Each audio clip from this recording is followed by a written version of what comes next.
Hello everyone, welcome to the second lecture of the Decision Trees from Scratch series. In this lecture, we will start building a classification tree completely from scratch. Just to recap, in the previous lecture we looked at the definition of a decision tree, and we saw that the simplest decision tree consists of a statement and then branches off into multiple decisions. We also saw that there are two types of decision trees: classification trees on one hand and regression trees on the other hand.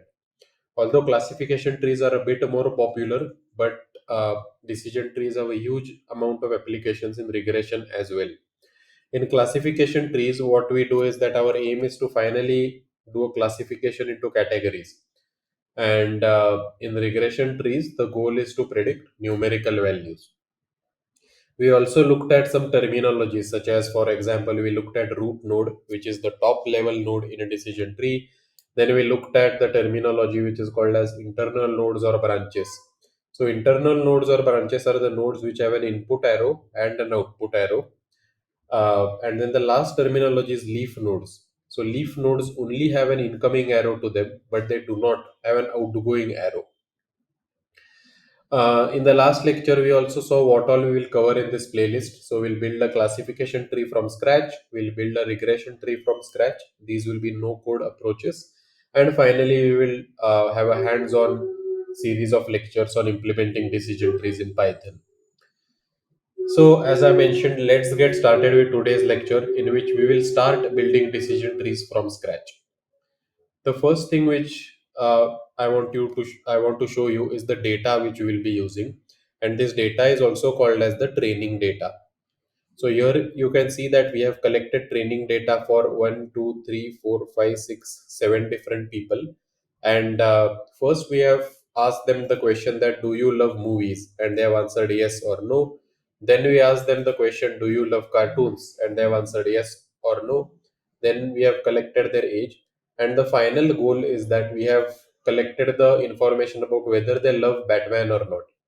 So it's divided into no and yes. So this is a toy example which I have constructed, and it's very similar to the lectures by the StatQuest YouTube channel, which is one of my favorite YouTube channels. So this is also called as the training data. This is the data which we have, and the problem which we are trying to solve is, let's say you are given a new person. Let's say you meet a new person and you ask them, do they love movies? You ask them, do they love cartoons? And you ask them their age. Can you predict whether they will love Batman or not? This is the problem which we are trying to solve here. So if you look at the data set itself, you will see that the data set consists of a mixture of discrete as well as continuous data. So there is yes and no. So loves movies, loves cartoons comes in the yes and no category. Even love Batman, the final answer comes in yes and no. Whereas the age is a continuous value basically. So we have to use this mixture of discrete and continuous data to predict if someone loves Batman or not. That's the problem which we are trying to solve. The first thing which I would like to emphasize is that you might think that why can't we use another regression approach for this? And one common regression technique is called as logistic regression. And that is also used for classification tasks. So you might be thinking this is a classification task, right? I want to predict between the yes or no. Why can't just I use a regression, logistic regression? Let me show you why you cannot use logistic regression with demonstration. So let's say we look at the training data and we look at the age metric, and we can see that the age goes from 7 to 83. So I'm plotting the age on the x-axis, and on the y-axis I'm plotting the probability. So if on the y-axis we are at 0, it means that the probability that the person will like someone loves Batman is 0. And if we are on 1, which means that the probability that person likes Batman is equal to 1. So let me plot the age first. As you can see, there are people from lower ages as well as higher ages. So I plot these values. So 1, 2, 3, 4, 5, 6, 7, 8. So there are 7 to 8 values for the age which I have plotted. Actually, there is one more value which I should show here. So there are three values here at the top. Okay. So this is the age which I've plotted, and then you can see that for lower ages, for age 7 and 12, the answer to love Batman is no. So for lower ages, the answer is no. So actually, let me 1, 2, 2, 3, 4, and so there are 7 total points, right? So here there should be 2 points. Okay, so these 2 points over here are age 7 and age 12. Actually, let me mark them. Yeah, that's fine. So these 2 points are age 7 and age 12, and both of their answer is they don't love Batman. So that's why they are at the bottom of the y-axis. Then let's look at these 2 points, 50 and 83. They also they say they don't love Batman. So they are shown over here, age 50 and age 83. They don't love Batman. So P is equal to 0 for these 4 points. For now, let's look at these 3 points, 18, 35, and 38. So let me write them here, 18, 35, and 38. All of the people of this age group said that they do love Batman. So probability is equal to 1. And I have shown these points over here. So this is my training data. Now, if you want to fit a logistic regression here, the logistic regression line will look something like this, right? This is how the logistic regression line would look like. And you can see that the line basically has a great prediction for ages 7 and 12. It indeed predicts the probability is 0. And for ages 18, 35, and 38, it indeed predicts that the probability is 1. But the problem is that now let's look at the predictions for ages 50 and 83. My logistic regression is predicting that even for these ages 50 and 83, the probability that they love movies is 1. But that's completely false because these two data points don't like movies at all. So, logistic regression is actually incorrectly classifying the older people. And that's the big problem with logistic regression. The ideal curve which should pass through these data points might look something like this, right? But in logistic regression, we always get sigmoidal looking curves like these. So it cannot do a good job in classifying older people in this case. So logistic regression is not a good idea to classify this data set which we are going to be looking at.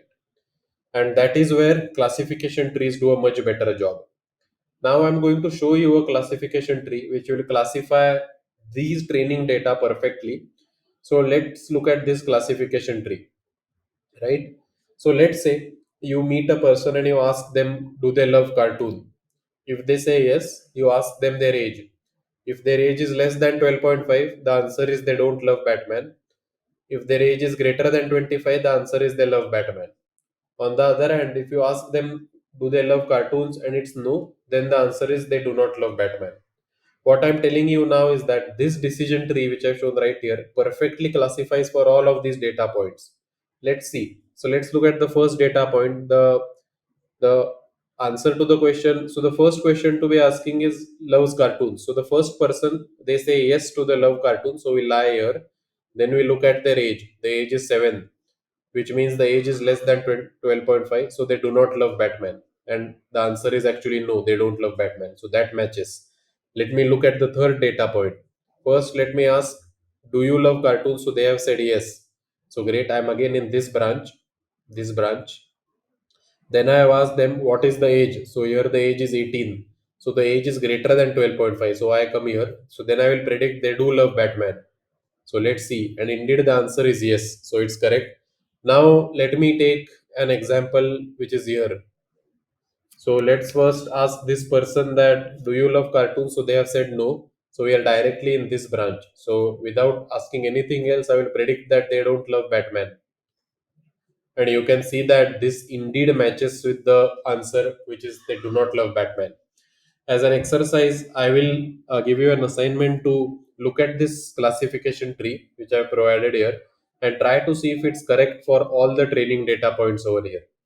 In fact, this is the most optimal and the shortest tree, which gives the best classification. So this works and this works perfectly well. Now the question which we are going to ask is how do you go about constructing this classification tree from scratch?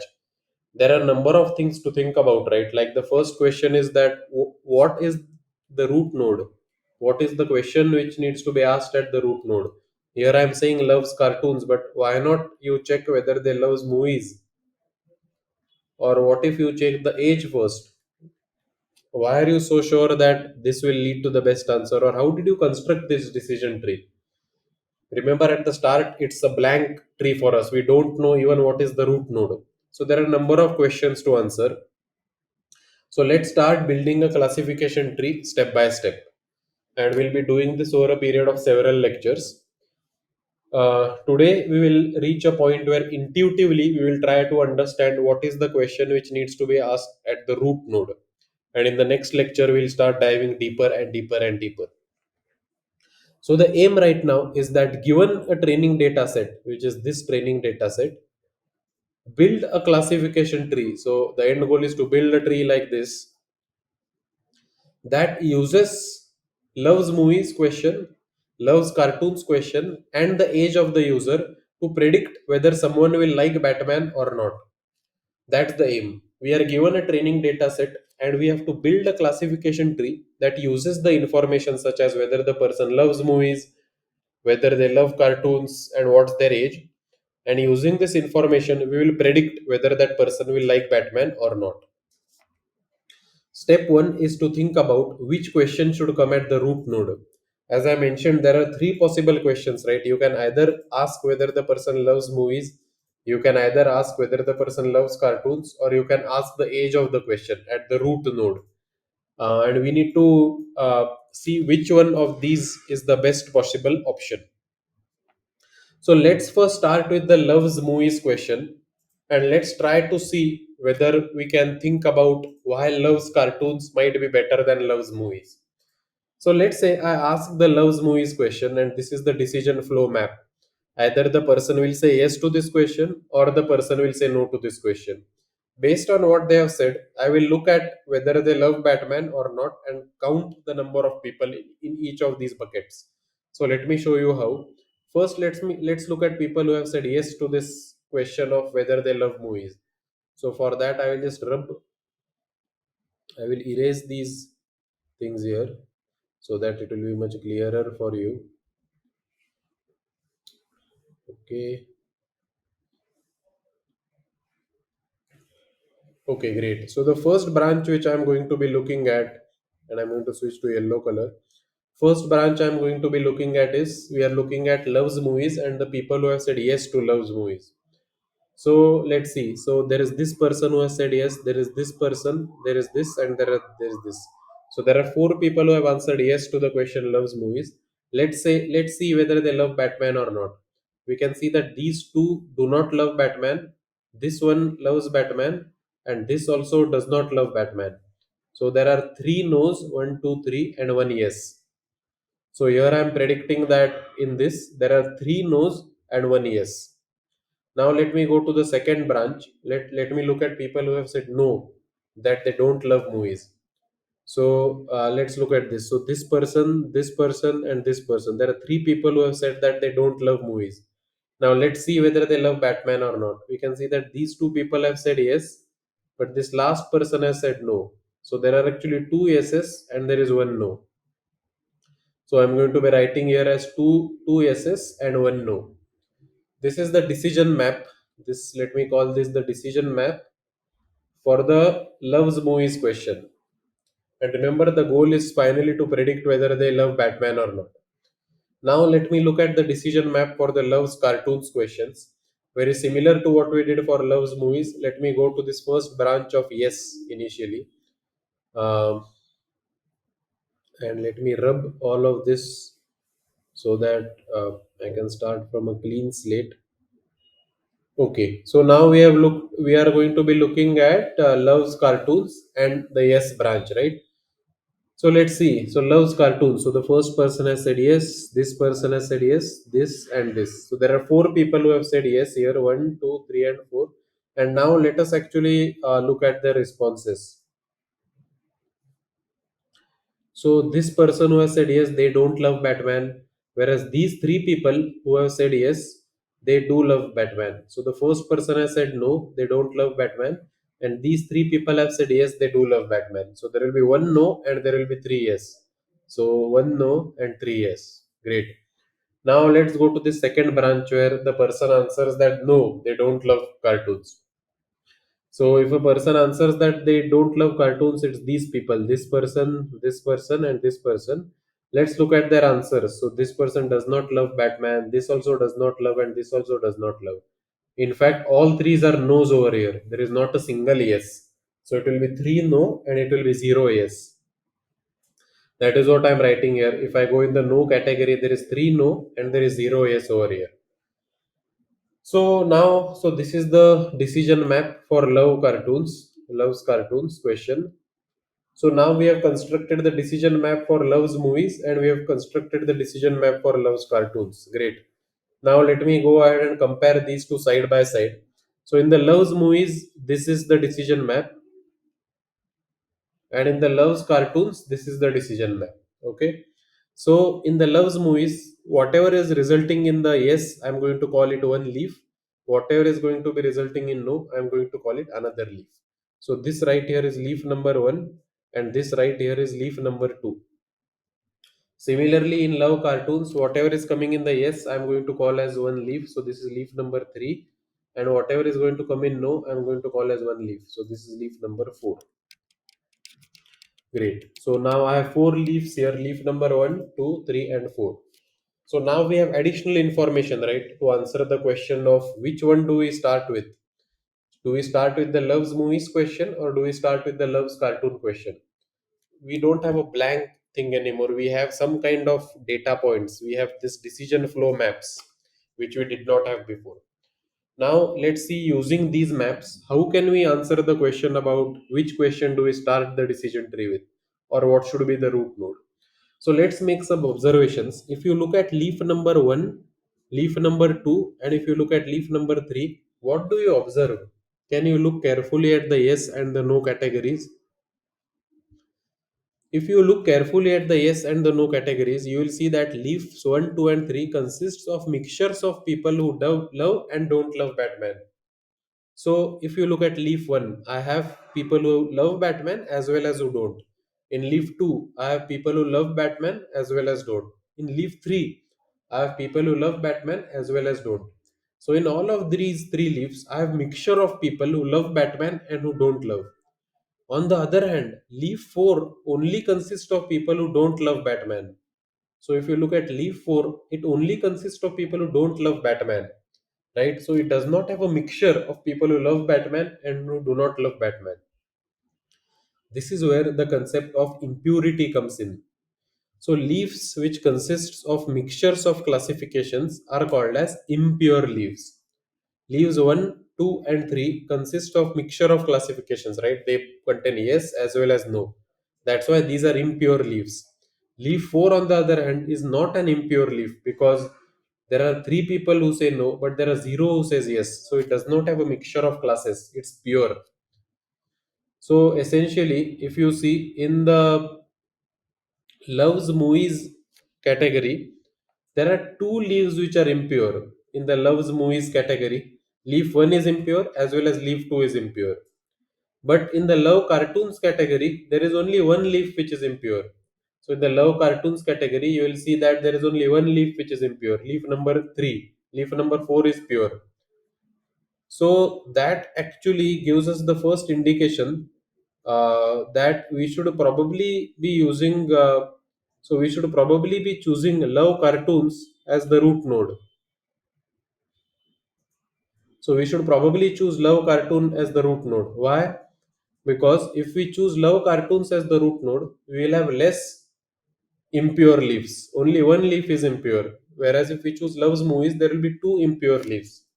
And remember, we always want to reduce impurity because the more purer the leaf is, the more easily we can answer the question of whether they love Batman or no. For example, look at leaf 4. It will be amazing to have this leaf in our decision tree because it clearly classifies that there are only people who say no to the question.